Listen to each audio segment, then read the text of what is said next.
The sound of Nick's keys hitting the kitchen counter made me flinch. I knew what was coming. "Caroline, where's dinner?"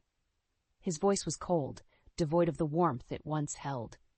I wiped my hands on my apron, steeling myself.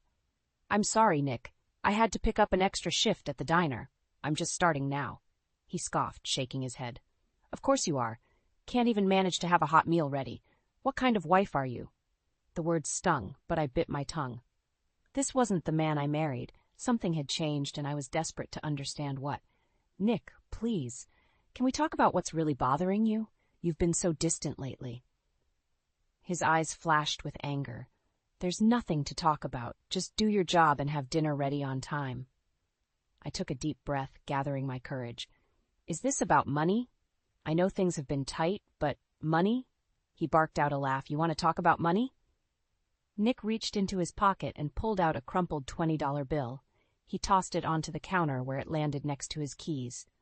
"There, that should cover groceries for the week. Make it stretch." My heart sank. $20? For a family of 3? "Nick, that's not nearly enough. How am I supposed to?"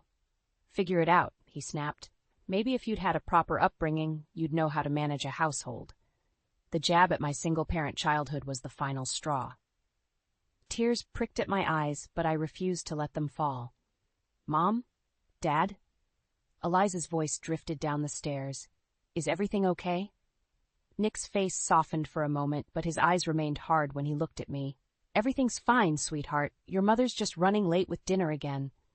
As he headed upstairs to greet our daughter, I stared at the measly $20 bill on the counter. How had we come to this? And more importantly, how was I going to fix it?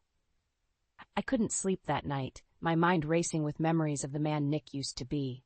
As I stared at the ceiling, I remembered our first date at the local carnival. Nick had won me a stuffed bear at the ring toss, his smile as bright as the twinkling lights around us. "What happened to us?" I whispered into the darkness. The next morning, I found Nick in the kitchen, nursing a cup of coffee. For a moment, I saw a flicker of the old Nick in his eyes. "Caroline, about last night." He began. Hope fluttered in my chest. "Yes. I need you to return that dress you bought last month. We can't afford frivolous expenses." My heart sank. "Nick, that dress was for Eliza's graduation. I've been saving for months." His face hardened. "Figure something else out. Make do with what she has." As he left for work, I fought back tears. This wasn't the man who had promised to love and cherish me. Where had that Nick gone? Later that day, while cleaning our bedroom, I stumbled upon an old photo album. Inside were pictures from our honeymoon in Hawaii.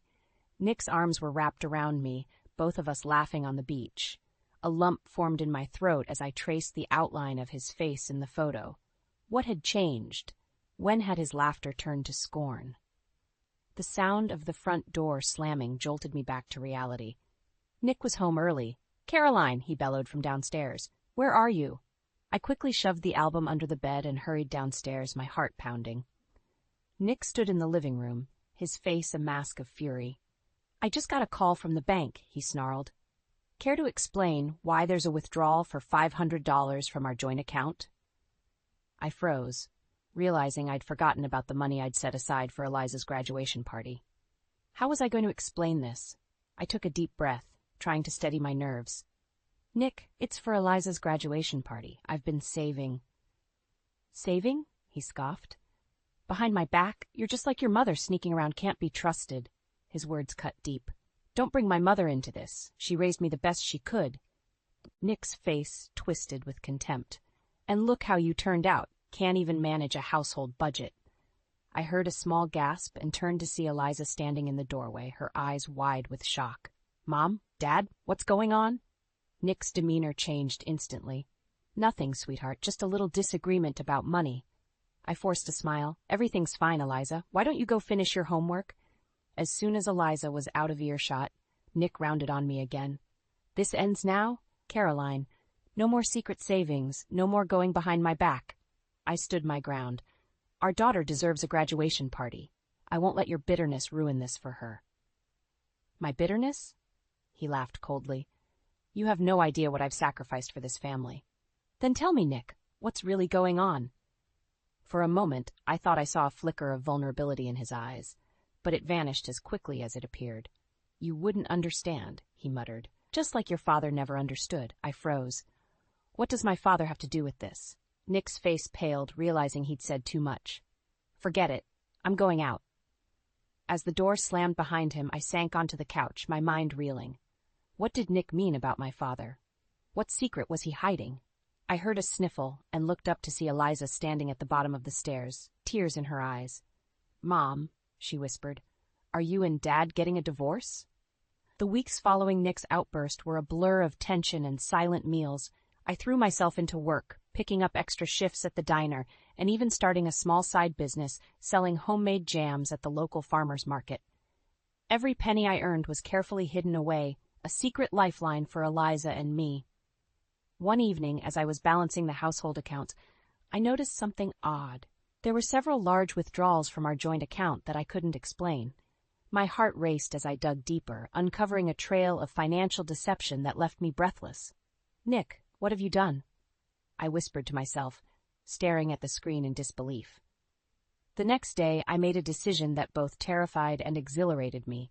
I visited a lawyer during my lunch break, discussing my options in hushed tones.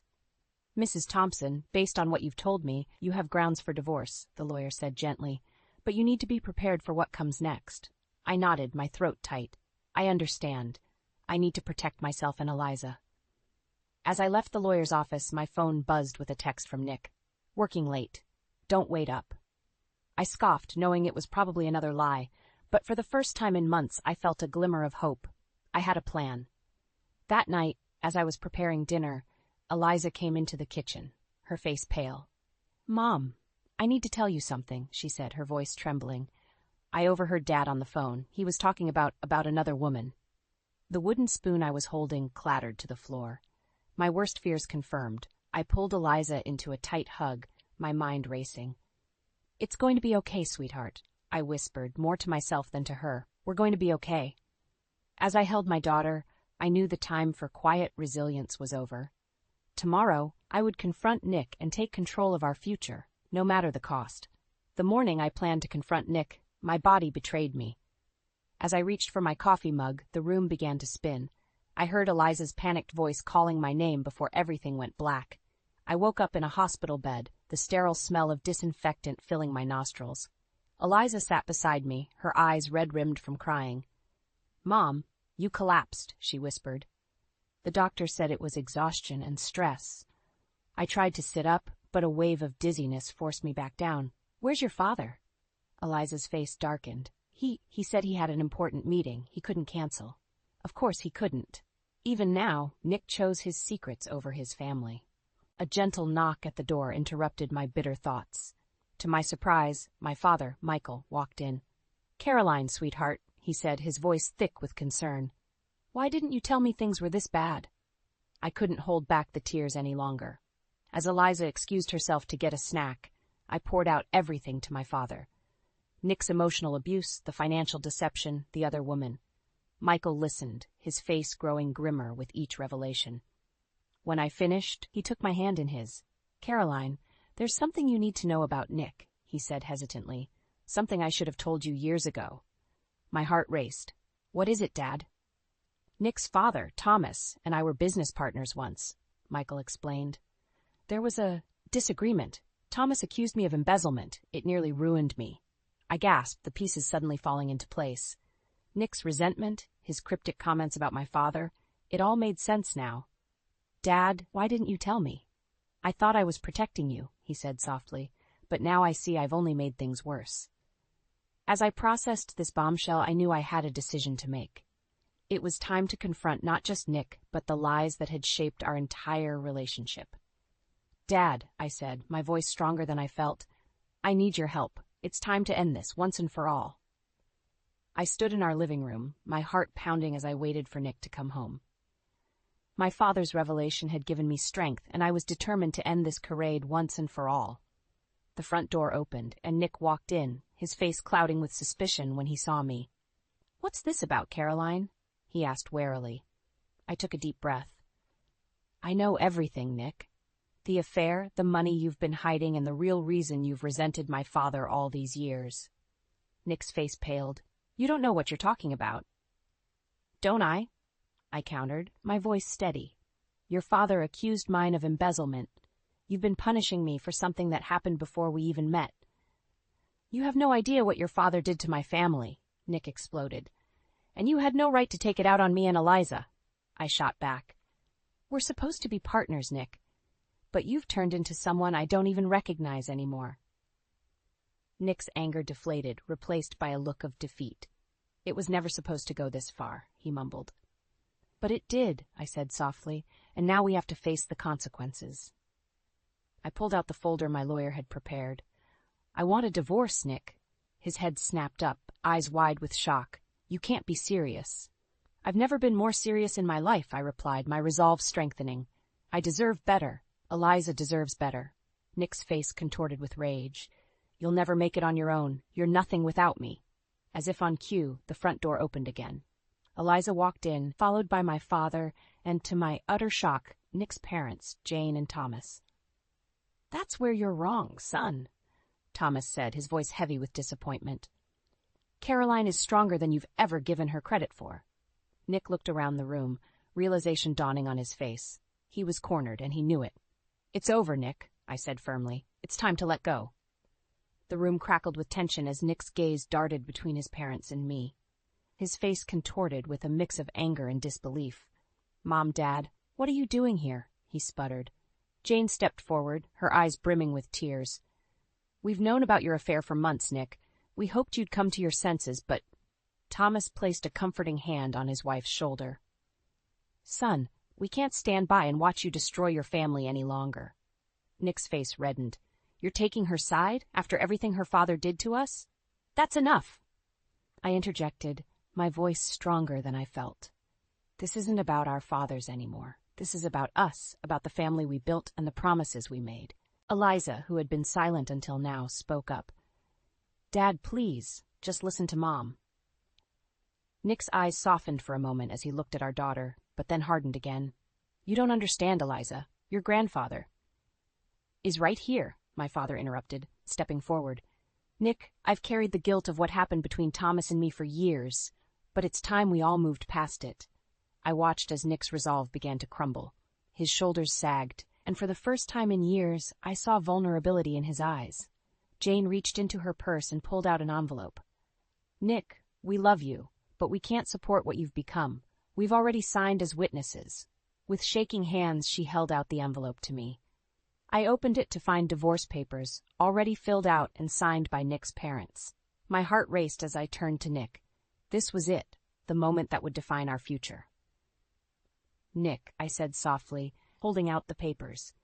It's time to let go, for all of us. The room held its breath as Nick stared at the documents, the weight of his decisions hanging in the balance. 1 year later, I stood in front of the mirror, adjusting my blouse. The woman staring back at me was a far cry from the broken shell I'd been just 12 months ago. My eyes sparkled with newfound confidence, and a small smile played on my lips. Mom, you ready? Eliza called from downstairs. Grandpa's here. I took a deep breath and headed down. My father beamed at me from the doorway, pride evident in his eyes. Ready for your first day as Vice President of Operations, sweetheart? He asked. I nodded, feeling a mix of excitement and nervousness. After the divorce, Dad had offered me a position at his company. It had been a year of hard work and learning, but I'd proven myself capable of so much more than I'd ever imagined. As we drove to the office, Eliza chatted excitedly about her upcoming college applications. My heart swelled with pride at the confident, compassionate young woman she'd become. Arriving at the office, I was greeted by a familiar face. Thomas, Nick's father, now our company's legal advisor, smiled warmly. Congratulations, Caroline, he said, extending his hand. You've earned this. As I settled into my new office, I couldn't help but reflect on the journey that had brought me here. The pain, the struggles, the moments of doubt, they had all shaped me into the woman I was today. My phone buzzed with a text from Robert, the kind-hearted man I'd been seeing for a few months. Good luck today? Dinner tonight to celebrate? I smiled, typing back a quick, yes, can't wait. As I turned to my computer, ready to start my day, I realized something profound. The life I'd feared losing when I left Nick had been just the beginning. I'd not only survived, but thrived. Looking out my office window at the bustling city below, I felt a sense of peace wash over me. The future was bright, full of possibilities I'd once thought were beyond my reach. I was Caroline Thompson, survivor, mother, and now executive. And I was ready for whatever came next.